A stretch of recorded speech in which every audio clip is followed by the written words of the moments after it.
Primera de Timoteo, capítulo 6, verso 16. Primera carta de Timoteo, capítulo número 6, verso 16. Hemos venido hablando acerca de ámbitos celestiales, hemos venido hablando acerca de lo que provocan esos ámbitos en la tierra y concluimos que es la presencia misma de Dios. Hemos tocado varios aspectos, pero hoy quiero enfocarlo fundamentalmente al hábitat de Dios, el ambiente donde Dios reside permanentemente, el hábitat de Dios, la habitación de Dios. Estos temas van enfocados no en nuestros intereses, sino en los suyos.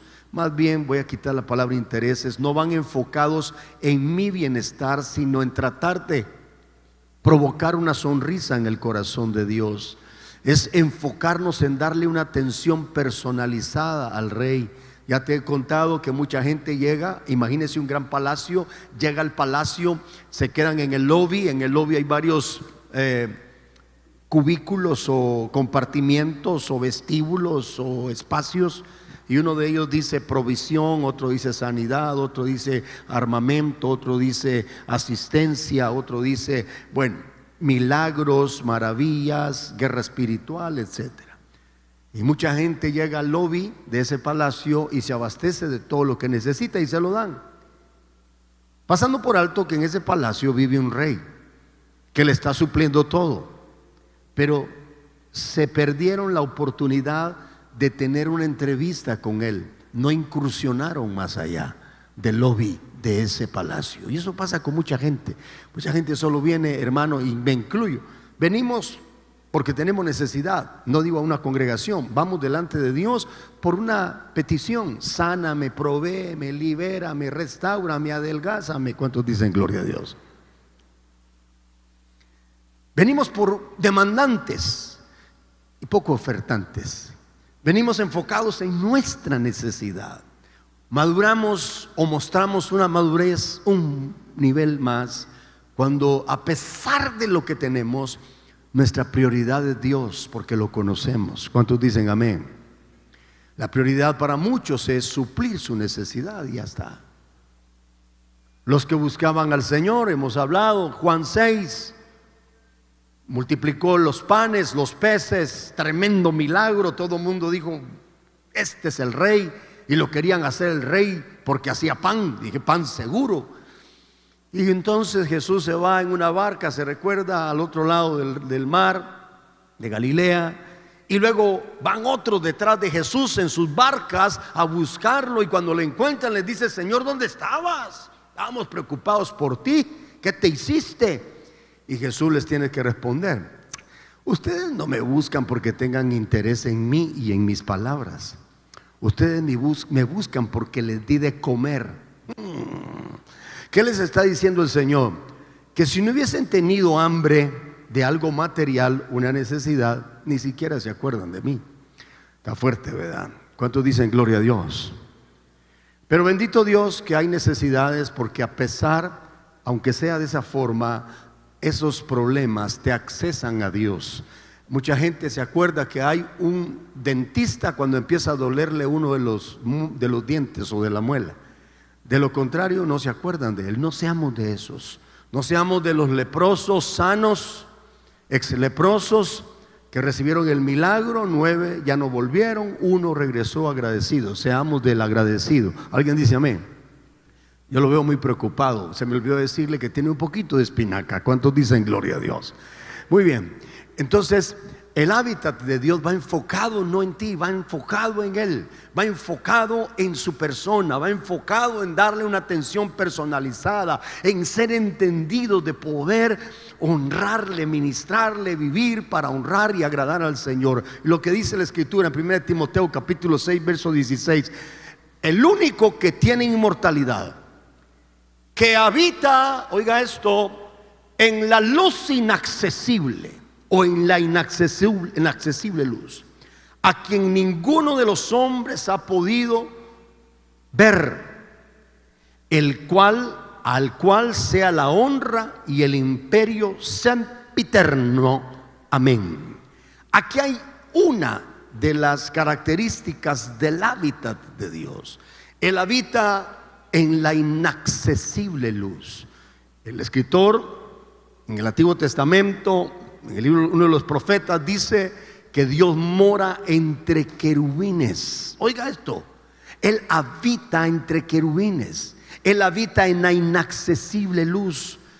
Es algo tan extraordinario. Quiero poner un poquito más. Efesios capítulo 2, verso 19. Efesios 2, 19.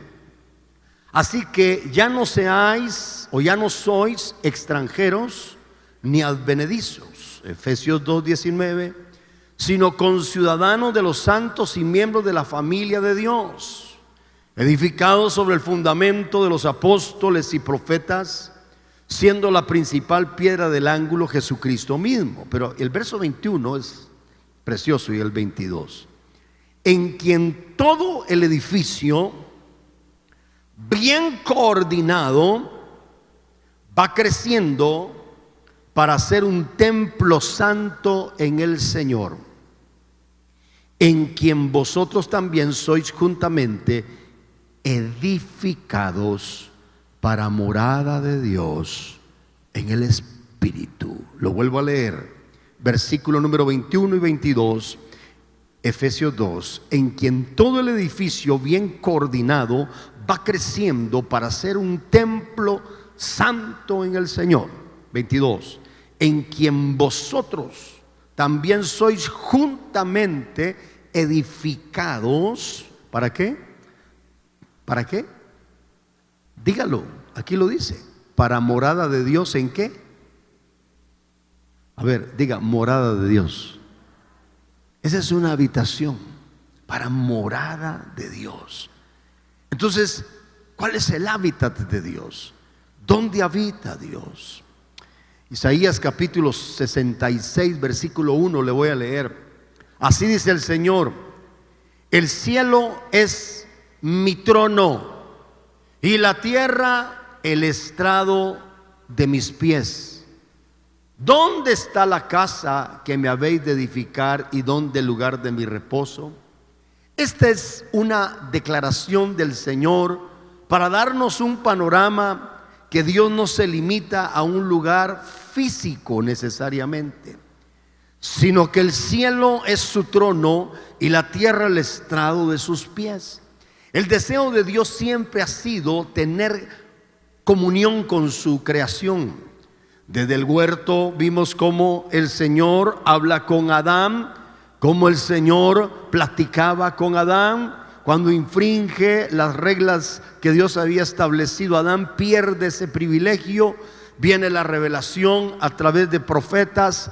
Levanta a Dios a los patriarcas, levanta después a Moisés, levanta gente que levantaba altar, pero a Moisés le reveló el Señor un ambiente, una morada. Le da el diseño, capítulo 25 de Éxodo, y dice la escritura que el Señor le dice en el 25:8 de Éxodo: harán un santuario para mí y habitaré en medio de ellos. Dios siempre ha querido habitar con su pueblo, con sus hijos, con su generación, con su pueblo. Y entonces le da a Moisés, y Moisés literalmente edifica lo que se conoce como el tabernáculo del desierto o tabernáculo de Moisés. Y ese era el plan del Señor, mostrarse, aunque verdaderamente no se iba a mostrar a todos, a un representante, al sumo sacerdote, y una vez al año, y en el lugar santísimo de los 3 compartimientos que éste tenía. Pero el deseo de Dios siempre ha sido habitar en medio. Entonces viene el tiempo en que el Señor Jesucristo nos da el acceso al Padre, y los que creímos en Él tenemos la bendición ahora de ser templo y morada del Espíritu. ¿Cuántos dicen amén? 1 Corintios capítulo número 6, verso 19, te lo leo. ¿O ignoráis que vuestro cuerpo es templo del Espíritu Santo?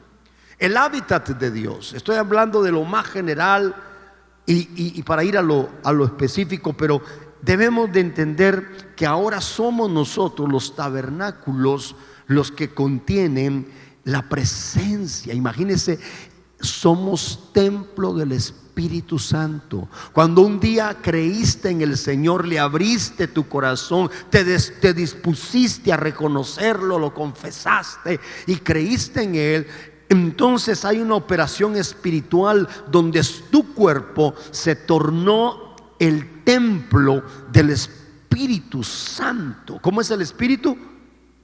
Grítelo, ¿cómo es el Espíritu? ¿Cómo debería ser el templo? ¿Qué significa santo? Apartado. ¿Alejado de qué? Del pecado. Consagrado. Piensa. Templo.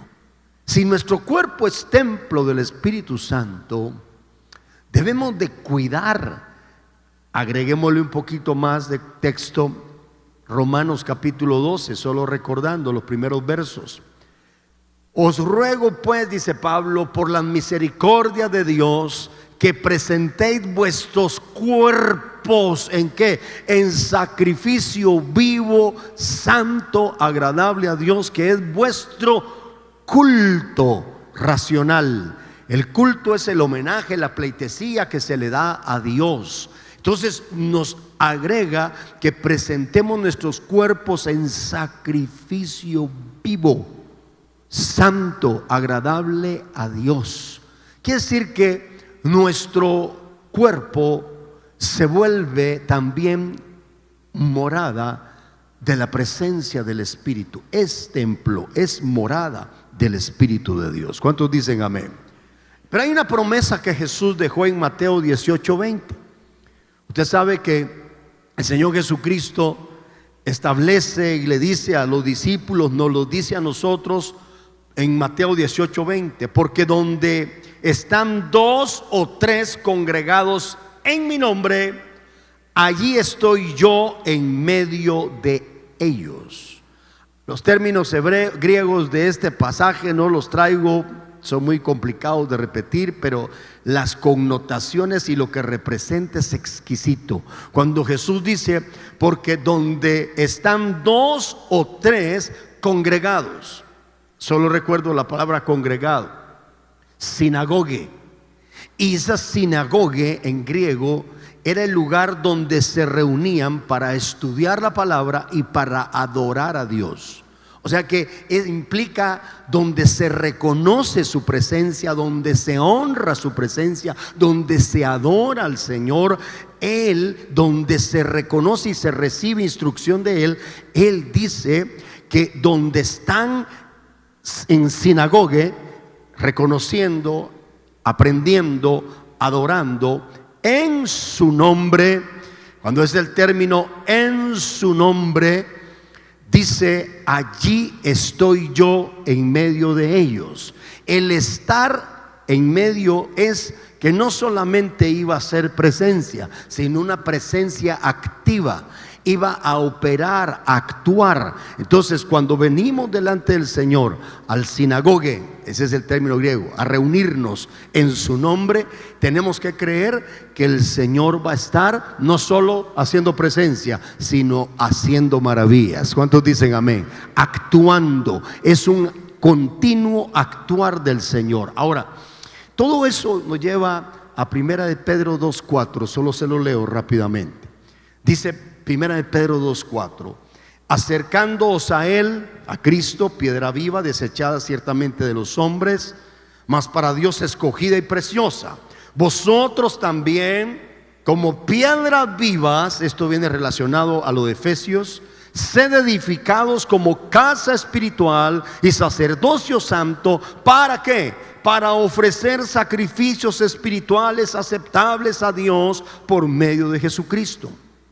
Quiere decir que en esa reunión nosotros somos las piedras, la morada, el edificio que estamos para poder ofrecer sacrificios espirituales aceptables a Dios por medio de Jesucristo.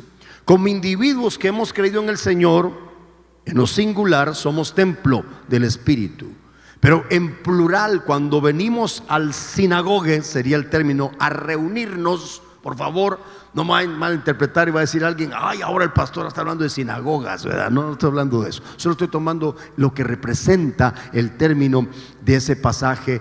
Se congregan en mi nombre. El término congregar o reunir es sinagoga. Implica donde se da el estudio de la palabra, donde se reconoce y se adora al Señor. Entonces, cuando nosotros venimos en ese entendimiento en plural, somos piedras vivas y juntos hacemos una morada a Dios en el Espíritu. ¿Para qué? Para ofrecer sacrificios espirituales. Esto concuerda con lo que dice el Salmo 22, verso 3. Decía el salmista: tú empero eres santo, tú que habitas entre las alabanzas de tu pueblo. Alguien dice amén. Entonces, cuando ahora entendemos el hábitat de Dios, tenemos que reconocer, amado, que hay una revelación preciosa, porque Él habita entre querubines. Ahora bien, ¿cómo eran esos que rodeaban el trono de Dios? Ya lo hemos estudiado. Hay serafines, hay querubines. Ya lo hemos visto las gráficas, como Isaías, como Ezequiel, como Juan el teólogo vio alrededor del trono. Pero estos no cesaban de adorar, no cesaban de reconocer su santidad. Ahora, dije santidad. Dios habita en la inaccesible luz. Dios es santo. Los seres alrededor del trono, los que están continuamente, son seres santos. Están también proclamando su santidad. Es un enfoque en Dios. Es honrar lo que Él es exaltar sus atributos, su carácter, su esencia. Es poder manifestar honor y gloria a lo que Él es. Juan agrega un poco más y dice: el que es digno de recibir el poder, la honra, la gloria, la sabiduría, las riquezas, el imperio. Es un reconocer su santidad, su grandeza, su belleza. Cuando entendemos esto, amado, este es el resumen de la atmósfera del lugar santísimo. Dios está rodeado de esos seres de alta jerarquía que están ministrando al Señor. Ahora, parece algo inaccesible para nosotros, pero ya hemos estado hablando cómo el Señor le reveló a un adorador conforme a su corazón, David, acerca de lo que implicaba el culto. Fue cuando David establece aquella pequeña tienda en el patio de su casa y pone el arca. El arca representa al trono o la misma presencia de Dios, pero de continuo, oiga, hizo lo que hacen arriba. Bajó el diseño y lo plasma. Puso adoración de continuo, día y noche. Ahí estaban los levitas, ahí estaban los sacerdotes, sonando trompetas, tañendo con sus arpas, confesando con sus labios, adorando al Señor. Recordaban, confesaban y loaban. Era una adoración permanente, continua. Y llegamos a conclusiones de que desde ahí emanaba el crédito, el respaldo que necesitaba David cada vez que salía. David iba a la batalla, pero como habían adoradores que estaban provocando que el hábitat de Dios se hiciera, porque Él habita en medio de esa atmósfera, entonces su presencia se manifestaba y desde ahí venía el respaldo. Por eso hemos concluido bíblicamente que ningún enemigo le pudo hacer frente a David en sus casi 40 años de reinado, porque el respaldo de Dios era inquebrantable. ¿A través de qué? A través de su presencia manifiesta. ¿Alguien dice amén? No era la destreza de sus hombres, no era la habilidad de sus guerreros, era la presencia que los acreditaba. Salían, regresaban con tremendo botín. Ahora, diga conmigo: Dios es santo. Hablamos de limpieza, hablamos de aquella pregunta: ¿quién subirá al monte? El limpio de manos, el de corazón puro. Hablamos: seguid la paz con todos, y la santidad, sin la cual nadie verá al Señor. Hablamos de bienaventurados los de corazón limpio, porque ellos verán a Dios. Entonces la limpieza era tan importante. Muere David, entonces el diseño queda pero queda varado. Dios levanta a Ezequías, capítulo 29, segundo libro de Crónicas, lo voy a leer rápido. Y en el segundo libro de Crónicas hay una tremenda acción que hace Ezequías el rey. Esto es el hábitat de Dios. El hábitat es donde Dios habita. Y vea, por favor, está trayendo la esencia de lo que se vive en el lugar santísimo. Pero antes de traerlo, en segundo libro de Crónicas, capítulo 29, se levanta Ezequías con una instrucción muy precisa. Y lo primero que hace, antes de plasmar lo que hacen alrededor del trono, desde el verso 25 al 29, antes de ver eso, hace lo del verso 3 al verso 5. Y dice en segundo libro de Crónicas 29, verso 3: en el primer año de su reinado, en el mes primero, oiga lo que hace, Ezequías abrió las puertas de la casa de Jehová y las reparó. O sea que estaban derribadas, o por lo menos dañadas. Y verso 4: e hizo venir a los sacerdotes y levitas, los responsables de estar en la presencia de Dios, y los reunió en la plaza oriental. Verso 5: y les dijo: oídme, levitas.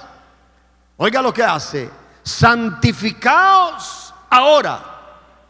Pero algo más: y sacad de la casa de Jehová, el Dios de vuestros padres.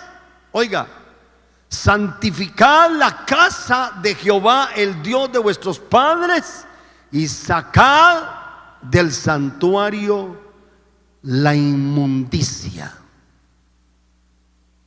Ellos tenían el santuario. Eso se traduce el lugar santísimo. Eso equivale a el lugar donde está la presencia. Eso equivale alrededor del trono. Es el diseño traído a la tierra, pero que lo restaura, muere David y lo empieza a restaurar Ezequías. Pero estaban derribadas las puertas. Y no solo eso, los sacerdotes y los levitas no se habían consagrado, santificado. Y entonces dice la instrucción, verso 5: santificaos ahora. Si algo necesitamos entender, amado, cuando queremos hacer un hábitat para Dios, como Él reside en ese permanente ambiente, hermano, esa gente, esos seres son gente santa, gente que está anunciando santidad. El consagrado, el hombre, la mujer que debe de entender que Dios es santo, así tiene que acercarse. Y dice en el verso 5, segunda parte: santificad la casa del Dios de vuestros padres. Pero la que más me pega es la última: y sacad del santuario la inmundicia. Oiga esto: había en el lugar santísimo inmundicia. ¿Qué representa eso? Había corrupción, había cosas desagradables, ¿qué representaba eso ahora? Pecado. ¿Quién es el lugar santísimo ahora, o dejámoslo así, como templo? ¿Quién es el templo y morada del Espíritu? ¿Quiénes son? Levante su mano. ¿Dónde están los templos del Espíritu? Ahora revise el santuario. ¿Cómo está su corazón? ¿Cómo está su espíritu? ¿Cómo está lo más profundo? Sacad del santuario la inmundicia. ¿Sabe por qué a veces Dios no hace más? Porque no se lo permitimos. No porque Él no quiere hacer más, no porque Él no quiere mostrarse más. El problema es que no le permitimos, teniendo inmundicia en el santuario. Imagínense, si Dios es santo y hay un espíritu que habita, que es santo, en un cuerpo no tan santo y en un corazón, en un lugar santísimo no tan santo. ¿Cómo está tu corazón? ¿A qué equivale la inmundicia del santuario? Hoy en día, un corazón lleno de resentimientos, un corazón lleno de orgullo, lleno de venganza, lleno de inmoralidad, lleno de bajas pasiones, lleno de malos pensamientos. ¿Qué es lo que hay en el lugar santísimo? Póngase de pie. Por el tiempo vamos a dejar ahí la instrucción, pero el hábitat de Dios es tu cuerpo, pero también es la atmósfera de la adoración.